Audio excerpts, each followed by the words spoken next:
नमस्कार साथियों। आज हम पढ़ने वाले नरेशन।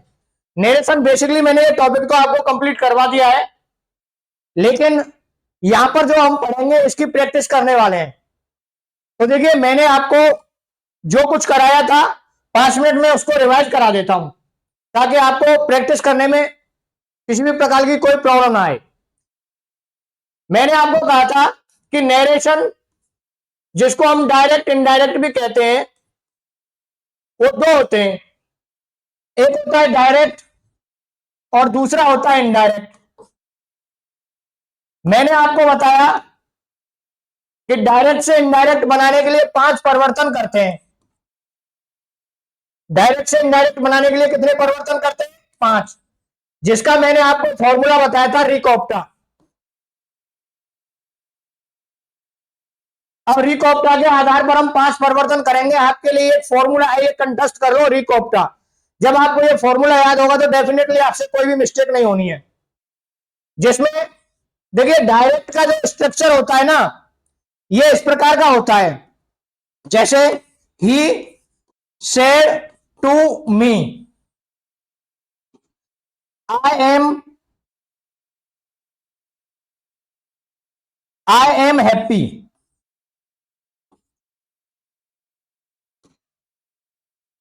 डायरेक्ट से इनडायरेक्ट बनाने के लिए 5 परिवर्तन करते हैं, उसका फॉर्मूला ये होता है रिकॉप्टा। डायरेक्ट का स्ट्रक्चर इस प्रकार का होता है, सबसे पहले एक भाग होता है जिसमें सेड या सेड टू होगी, रिपोर्टिंग वर्ब जिसको कहते हैं। रिपोर्टिंग वर्ब को हम शॉर्ट में कहेंगे आरबी। रिपोर्टिंग वर्ब को क्या कहेंगे? आरबी। दूसरी तरफ इन्वर्टेड कॉमा के अंदर एक पार्ट होता है जिसको कहते हैं रिपोर्टेड स्पीच, जिसको हम आरएस कहते हैं। अब इसके बीच में परिवर्तन होते हैं। कहां होते हैं इसको आप समझिए।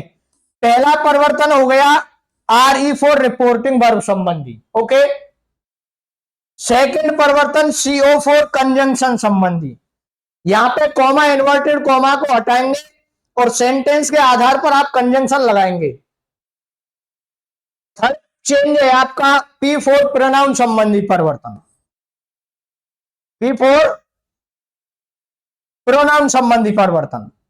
यहां पर अभी लिखा हुआ था मैंने आई एम हैप्पी, तो अगला परिवर्तन प्रोनाउन का है, तो आई के प्रोनाउन, वी के प्रोनाउन या यू के प्रोनाउन, इन 3 को बदलते हैं। बाकी की तो बात ही नहीं करते हम, क्योंकि बदलना नहीं तो बात क्या करनी। चौथा है टी फोर टेंस संबंधी परिवर्तन। नेक्स्ट चेंज क्या है? टेंस का चेंज। अब टेंस की सीधी बात है कि प्रेजेंट का पास्ट होता है, और जो चीज पहले से पास्ट में उसको फिर छोड़ देंगे। एक होता है एडवर्ब संबंधी परिवर्तन, जिसमें हेयर का देयर, नाउ का देन, इस तरह से करते हैं। तो ये 5 परिवर्तन होते हैं आपके डायरेक्ट से इनडायरेक्ट बनाने में। डायरेक्ट तो सीधी बात, और इनडायरेक्ट में कुछ बकवास, अर्थात इसमें कुछ चीजें जुड़ करके आती हैं। सीधी बात तो सामने वाले ने कह दिया, आप जानते हो जब भी किसी सामने वाले की बात को किसी अगले के लिए हम बताते हैं ना, तो उसमें कुछ नमक मिर्ची लगा करके कहते हैं, सामने वाले को अपनी तरफ से कुछ ना कुछ जोड़ करके ही बताते हैं। तो ये 5 परिवर्तन थे। अब एक एक करके एग्जाम्पल देखेंगे हम।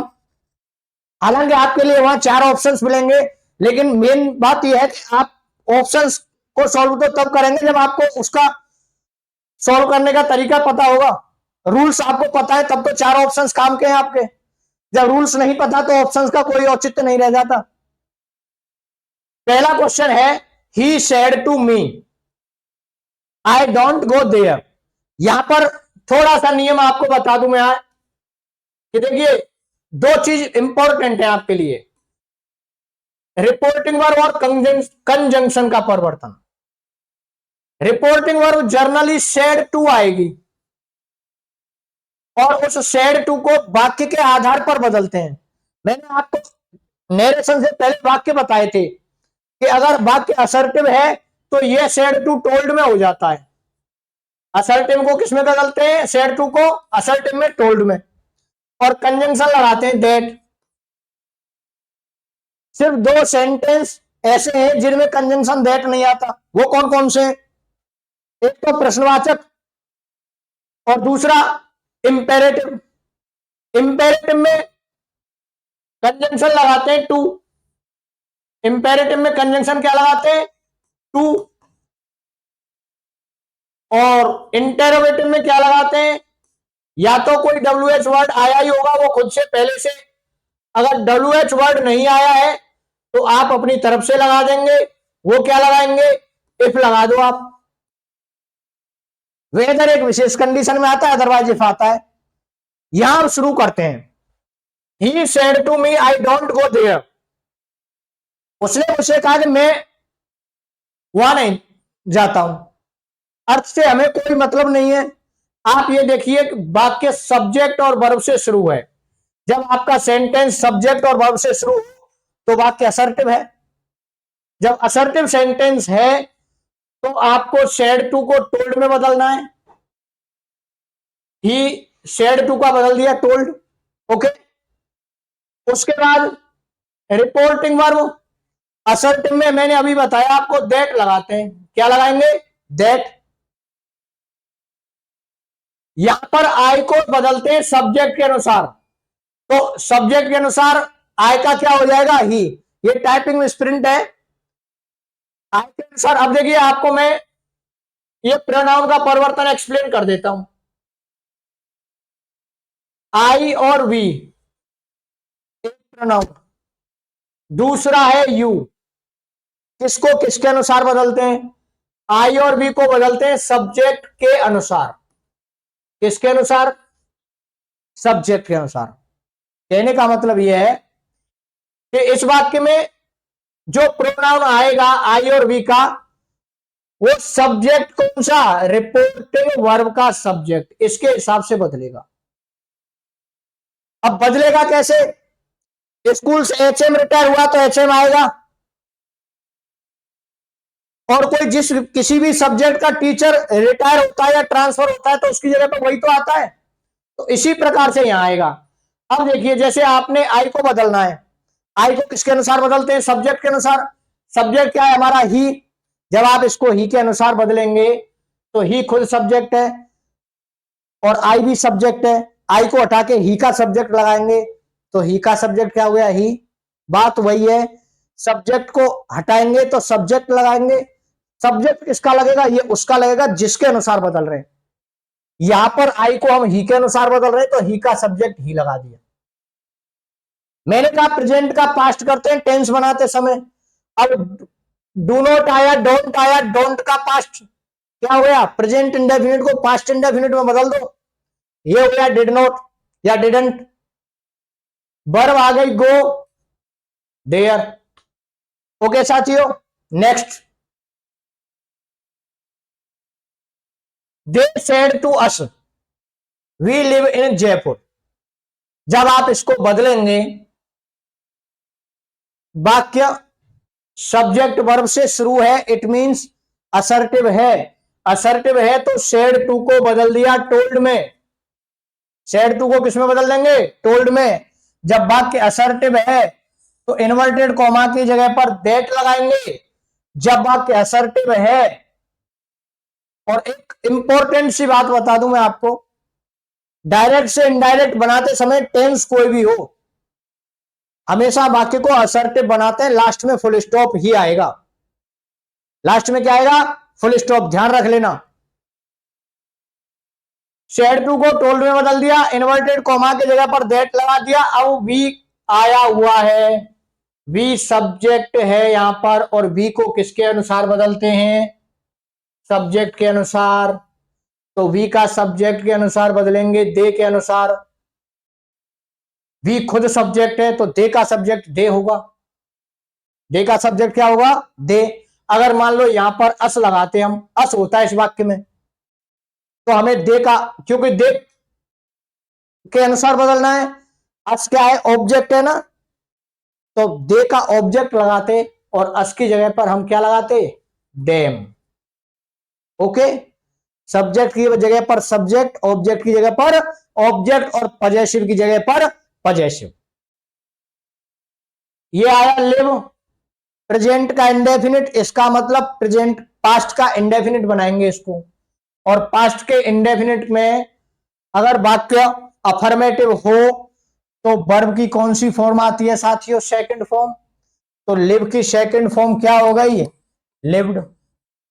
लिव की सेकंड फॉर्म क्या हो गई? लिव्ड। तो हमारा वाक्य बना they told us that they lived in Jaipur. Question number third, Anju share to me do you know Amit. Anju share to me do you know Amit. जब आप इस वाक्य को बनाएंगे, वाक्य कैसा है? प्रश्नवाचक है, क्योंकि प्रश्नवाचक चिन्ह भी लगा हुआ है, आराम से पहचान ही लोगे इसको। तो आप जब वाक्य प्रश्नवाचक हो तो क्या करेंगे? सेड टू को आस्क्ड में बदलते हैं। पहला परिवर्तन रिपोर्टिंग वर्ब का, आप अपने फॉर्मूले को पहले ही लिख लेना, इससे आपको काफी इजी लगेगा, कोई भी परिवर्तन आपका छूटेगा नहीं, तो क्वेश्चन में कोई गलती आपसे होगी नहीं। पहला परिवर्तन शेयर टू को आस्क्ड में बदल दिया। अंजू आस्क्ड मी, मैंने अभी बताया था अगर हेल्पिंग वर्ब से शुरू वाक्य हो तो कंजंक्शन प्रश्नवाचक में इफ लगाते हैं, लगा दिया। अब देखिए वाक्य को असर्टिव बनाते हैं, कह दिया ना मैंने आपको। तो इसका मतलब जो वर्ब आई है हेल्पिंग वर्ब, उसको तो बाद में लिखेंगे। यू को किसके अनुसार बदलते हैं? ऑब्जेक्ट के अनुसार। आई और वी को किसके अनुसार बदलते हैं? सब्जेक्ट के अनुसार।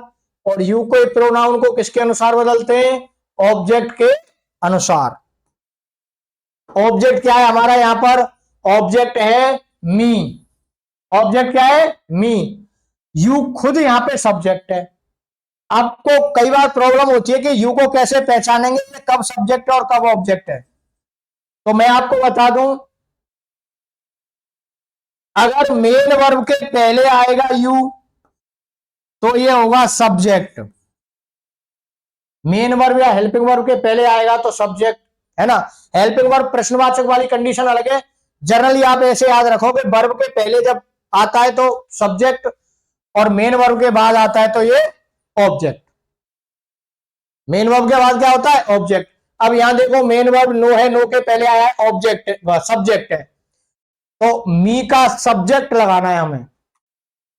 ऑब्जेक्ट के अनुसार बदलेंगे, मैंने पहले ही कहा कि सब्जेक्ट को हटाएंगे तो सब्जेक्ट और ऑब्जेक्ट को हटाएंगे तो ऑब्जेक्ट। यहां पर यू है सब्जेक्ट, हमें यू की जगह सब्जेक्ट लगाना है, तो मी का सब्जेक्ट होगा आई। मी का सब्जेक्ट क्या होगा? आई। लगा दिया। प्रेजेंट इंडेफिनिट को पास्ट इंडेफिनिट बनाते हैं। पास्ट इंडेफिनिट के साधारण वाक्य में आपको पता है सेकंड फॉर्म आती है ना, तो आप लगाएंगे न्यू। नो की सेकंड फॉर्म न्यू होती है, और जो कुछ रह गया आप उसको अमित है, अमित को लिख दीजिए। वाक्य बन गया Anju asked me if I knew Amit. Question next, Neha said to Vinod she is preparing for exams. वाक्य असर्टिव है। जब भी आप नरेशन बनाएं, सबसे पहले आपको सेंटेंस की पहचान करनी ही है। अगर आपने साथियों सेंटेंस की पहचान नहीं की तो आपका पहला परिवर्तन री फॉर रिपोर्टिंग वर्ब गलत हो जाएगा, और इसमें एक भी परिवर्तन गलत हुआ पूरा सेंटेंस गलत है। सेंटेंस पहचान करके रिपोर्टिंग वर्ब लगा दो। असर्टिव वाक्य है तो सेड टू का टोल्ड लगा दिया। नेहा टोल्ड विनोद असर्टिव है तो कंजंक्शन दैट लगा देंगे। सी का सी लिख देंगे, क्योंकि मैंने पहले ही आपको दो परिवर्तन बताए, एक तो आई और बी में होता है और किस में होता है? यू में। और किसी की बात ही नहीं करते हम। इज आर एम आया है, इज आर एम का क्या कर देंगे? वॉज या वर, क्योंकि पहले ही कहा इन प्रेजेंट का पास्ट होता है, प्रेजेंट के इंडेफिनिट का पास्ट इंडेफिनिट, और प्रेजेंट के कंटिन्यूअस का पास्ट का कंटिन्यूअस। इज आर एम को वॉज वर में बदल देंगे, सी के साथ में वॉज आएगा। Preparing for the exams. Okay next, Ankit said to the girls, why are you crying so much. जब आप इसको बनाएंगे तो कैसे बनेगा, वाक्य छांटेंगे कैसा है, वाक्य पहचान लिया, प्रश्नवाचक है। जब वाक्य प्रश्नवाचक है तो आपको पता होना चाहिए कि सेड टू को हम आस्क्ड में बदलते हैं। तो अंकित आस्क्ड, WH से शुरू है तो कंजंक्शन WH ही लगाएंगे। यू ऑब्जेक्ट है, पहला परिवर्तन री हो गया, दूसरा परिवर्तन सीओ हो गया, तीसरा प्रोनाउन का यू किसके अनुसार बदलेगा, गर्ल्स के अनुसार। अब आप कहेंगे कि गर्ल्स के अनुसार बदलेगा तो सी लगाइए। भाई सी इसलिए नहीं लगा सकते क्योंकि गर्ल एक नहीं है, एक लड़के के लिए सी लगाते हैं और एक से अधिक होती है तो दे तो लगाते हैं उनके लिए, प्लूरल वर्ड है ना। क्या है, गर्ल्स यहाँ पे प्लूरल और यू सब्जेक्ट है। ऑब्जेक्ट के अनुसार बदलेंगे, ऑब्जेक्ट गर्ल्स, गर्ल्स मीन्स सी। अब सिंगुलर के लिए सी और प्लूरल के लिए क्या लगाते हैं, दे। तो यू के स्थान पर क्या हो गया, दे। इस आरएम को भोजभर में बदलते हैं, crying so much. Next, the teacher said to them are you student, are you students. देखिए जब आप इसको बदलेंगे तो वाक्य प्रश्नवाचक है तो सेड टू को किसमें बदल देंगे, आस्क्ड में। क्वेश्चन के आधार पर यह आंसर लिखना होता है। देम लिख दिया, उसके बाद कंजंक्शन हेल्पिंग वर्ब से शुरू है तो इफ लगा देंगे। यू किसके अनुसार बदलेगा, देम के अनुसार। यू खुद सब्जेक्ट है भाई यहां पे, तो देम का सब्जेक्ट क्या होता है, दे। इज आर एम का वॉज वर होता है ना, वर लगा देंगे। उसके बाद स्टूडेंट्स आया हुआ, इसको लिख देंगे। आगे देखते हैं, my mother said to me when has Rani finished her task. देखिए अब क्वेश्चन कैसा है, सेंटेंस कैसा है, क्वेश्चन मार्क वाला है। इट मींस प्रश्नवाचक है, प्रश्नवाचक है तो सेड टू को आस्क्ड में बदल दिया। हेल्पिंग वर्ब से शुरू है या WH से शुरू है, WH से है तो व्हेन लगा दिया, WH को WH रहने दिया। Okay, subject. उसके बाद रिलेटिव प्रोनाउन, सॉरी प्रोनाउन के परिवर्तन की अगर हम बात करें तो यहां क्या हुआ है, रानी। रानी की तो कोई बात ही नहीं है, आई और वी और यू की बात होती है, आई बी यू की।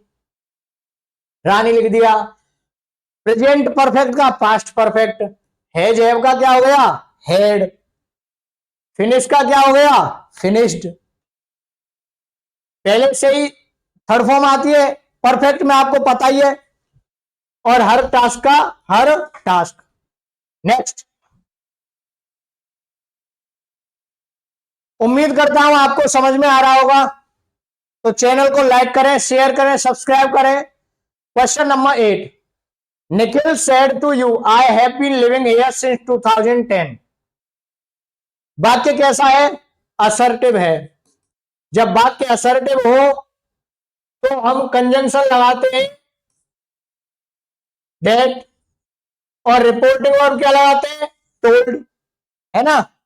लगाइए told, Nikhil told you, conjunction लगा दिया दैट। आई किसके लिए आता है, सब्जेक्ट के लिए। सब्जेक्ट क्या है, निखिल। निखिल मीन्स लड़का, और लड़का के लिए क्या लगाते हैं, ही। और आई सब्जेक्ट था इसलिए लड़का का सब्जेक्ट क्या हो गया, ही लिख दिया। हैज बीन, हैव बीन का हैड बीन होगा, हैड बीन कर दिया। प्रेजेंट का पास्ट, नियम तो वही चलेगा। लिविंग ये एडवर्ब है साथियों। हेयर का क्या होता है, there, since 2010। Okay, next, Meena said to me, comma inverted comma, I did it. ये बहुत इंपॉर्टेंट क्वेश्चन है ध्यान से देखना इसको। एक तो वो जो नेगेटिव बताया था मैंने, एक वो जो इंडेफिनिट का था, डू से शुरू था, डू यू नो अमित। ये वो हैं जो आपको कई बार कंफ्यूज कर देते हैं कि यहां पर तो डू आया है, उधर सेकंड फॉर्म लगाएं या डिड प्लस फर्स्ट फॉर्म लगाएं। तो जब असर्टिव बनाएंगे तो असर्टिव वाक्य हो, अफर्मेटिव हो, उसमें भी तो आपको पता होना चाहिए कि सिर्फ पास्ट के इंडेफिनिट में सेकंड फॉर्म आती है। अब यहां पर अगर आप देखें तो डिड आया हुआ है। मैं आपको बता दूं, डू, डिड और डन, तीन फॉर्म होती है डू की। यहां पे डिड आया हुआ है, इसका मतलब सेकंड फॉर्म आई है पहले से ही। कौन सी फॉर्म आई है? सेकंड। अब आपको इसको बदलना है इनडायरेक्ट में। वाक्य असर्टिव था तो टोल्ड लगा दिया, मीना टोल्ड मी दैट।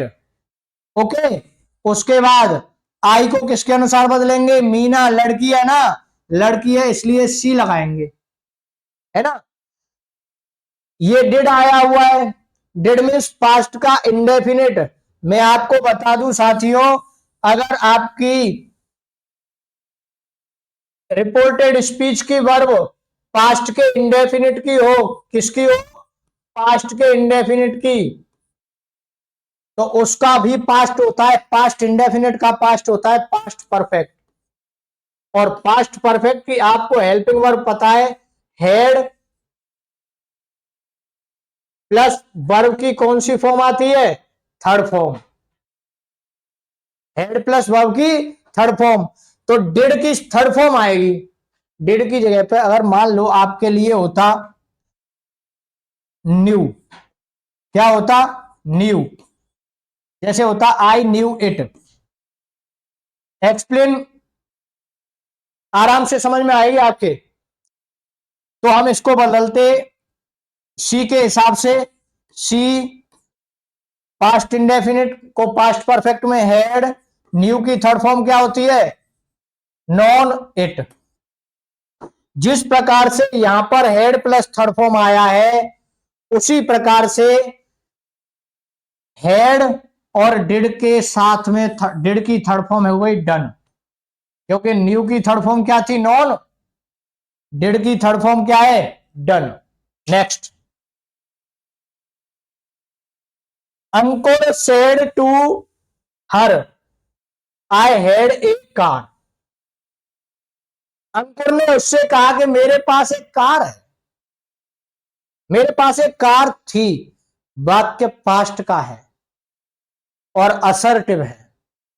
जैसे डिड सेकंड फॉर्म होती है डू की, इसी प्रकार से हैव की सेकंड फॉर्म होती है हैड, और थर्ड फॉर्म भी हैड होती है ना। अब आपको ये पता होना चाहिए ये हैड कब सेकंड फॉर्म है और कब थर्ड फॉर्म है।